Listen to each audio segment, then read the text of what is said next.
Assalamualaikum warahmatullahi wabarakatuh. Selamat pagi, siang, sore, ataupun malam untuk semuanya. Sebelumnya perkenalkan, nama saya Nathaniel Simamora dengan NRP 5019231107 dari Institut Teknologi 10 November, Fakultas Teknologi Kelautan, Departemen Teknik Sistem Perkapalan.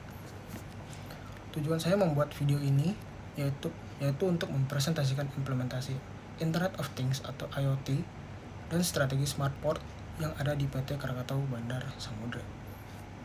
Ada 4 poin yang akan saya sampaikan selama presentasi ini, yaitu yang pertama adalah latar belakang, yang kedua yaitu mekanisme umum implementasi IoT di PT KBS, yang ketiga yaitu analisis kesesuaian terhadap 7 poin berdasarkan konsep supply chain teknologi, dan yang keempat yaitu ada penerapan 4 pilar operasional modern.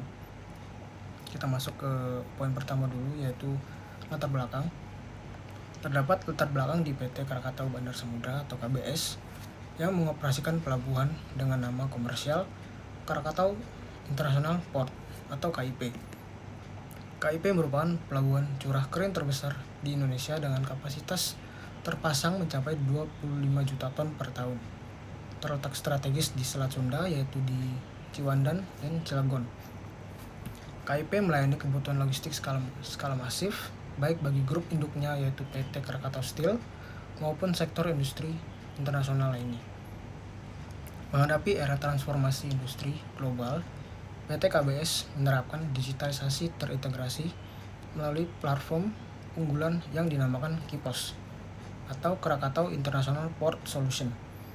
Langkah ini bertujuan untuk mengatasi tantangan klasik maritim seperti ketidakpastian waktu sandar, transparansi penanganan kargo, dan integrasi rantai pasok atau supply chain. Kita masuk ke poin kedua, yaitu mekanisme umum implementasi IoT di PT KBS.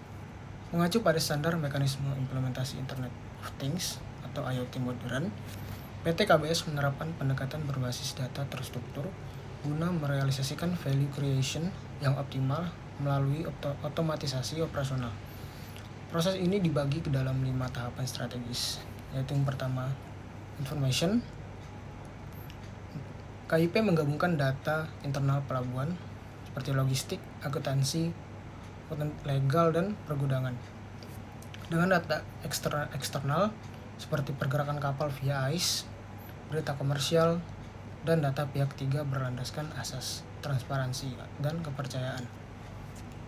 Yang kedua yaitu acquisition.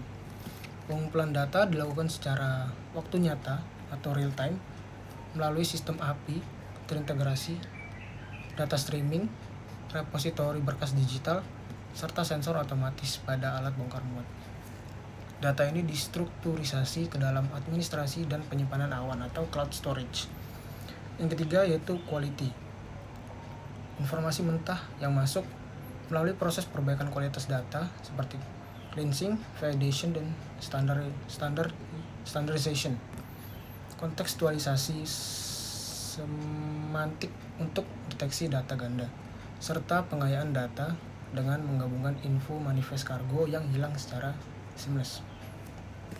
Yang keempat yaitu analytics.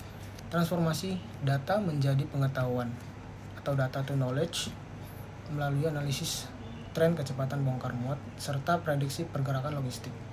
Pengolahan teks khusus text to data digunakan untuk konversi data manifest kargo yang tidak terstruktur menjadi metrik digital yang bernilai tinggi. Yang kelima yaitu added value. Nilai tambah diwujudkan dalam bentuk otomatisasi penanganan barang, integrasi proses bisnis dengan pelanggan, serta visualisasi performa melalui dashboard interaktif dari peringatan otomatis pada aplikasi seluler KIPOS. Kita masuk ke poin ketiga, yaitu analisis kesesuaian terhadap 7 poin kapabilitas berdasarkan konsep supply chain teknologi atau SSCT. Efektivitas sistem digital PT KBS dapat dievaluasi melalui 7 parameter berikut. Yang pertama yaitu digitalization.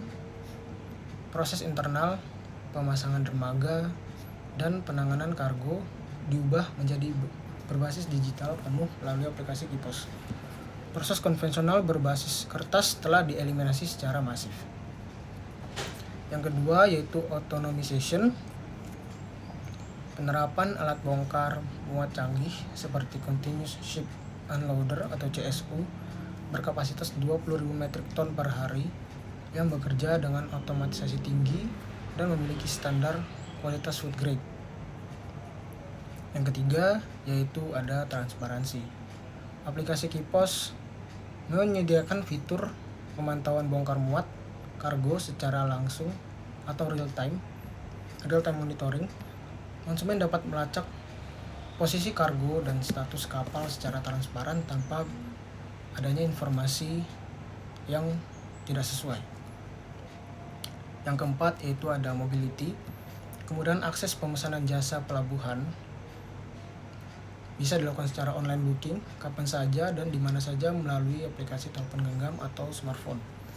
Memberikan fleksibilitas mobilitas total kepada pengguna jasa. Yang kelima yaitu modularization. Infrastruktur KIP dirancang modular dengan memiliki 17 dermaga yang bervariasi sesuai kebutuhan. Contohnya dapat melayani kapal hingga 200.000 DWT, serta penambahan gudang dan lapangan penumpukan yang adaptif terhadap fluktuasi permintaan pasar. Yang keenam yaitu network collaboration. Terjalinnya interaksi digital antara mesin, pekerja pelabuhan, dan pihak eksternal. KIP terintegrasi dengan ekosistem digital logistik nasional, kepabeanan atau bea cukai, serta rantai pasok industri di kawasan Cilegon dan Banten. Yang terakhir yaitu ada socializing. Kolaborasi dalam jaringan digital memungkinkan operator manusia berinteraksi secara mulus dengan dashboard analitik komputer. Sistem otomatis dapat mengirimkan notifikasi interaktif kepada pengguna, menciptakan ekosistem komunikasi human to machine yang cerdas. Kita masuk ke poin keempat, yaitu penerapan 4 pilar operasional modern. Yang pertama adalah smart business process. Proses bisnis di PT KBS telah berevolusi dari reaktif menjadi prediktif. Dengan aplikasi Kipos, alur birokrasi diperingkas melalui otomatisasi proses persetujuan dan alokasi dermaga, sehingga meminimalkan interaksi fisik yang rawan pungutan liar dan mempercepat turnaround time kapal di pelabuhan. Dan yang kedua yaitu ada digitalisasi pelabuhan. Sebagai bentuk pembuktian komitmen digitalisasi yang aman, PT KBS telah mengantongi sertifikasi internasional ISO 27001-2013 untuk sistem manajemen keamanan informasi. Hal ini menjamin aspek kerahasiaan, integritas, dan ketersediaan data dari seluruh layanan digital pelabuhan. Yang ketiga yaitu maritime performance. Kombinasi teknologi CSU, otomatis, dan digitalisasi aplikasi Kipos mendongkrak kinerja maritim secara drastis. Kecepatan bongkar muat mampu menempuh angka di atas 20.000 metrik ton per hari. Hal ini berdampak langsung pada penurunan biaya logistik nasional, menghindari denda keterlambatan kapal atau demurrage, serta berhasil membawa PT KBS meraih penghargaan pelabuhan menuju Green and Smart Port dari Kemenko Marves. Dan yang terakhir yaitu ada kolaboratif aspek. PT KBS berperan sebagai integrated industrial port yang berkolaborasi aktif dengan berbagai pemangku kepentingan perusahaan secara konsisten, mengusulkan dan menerapkan konsep digital free trade zone yang mengintegrasikan pelabuhan laut, jalur tol, dan pusat logistik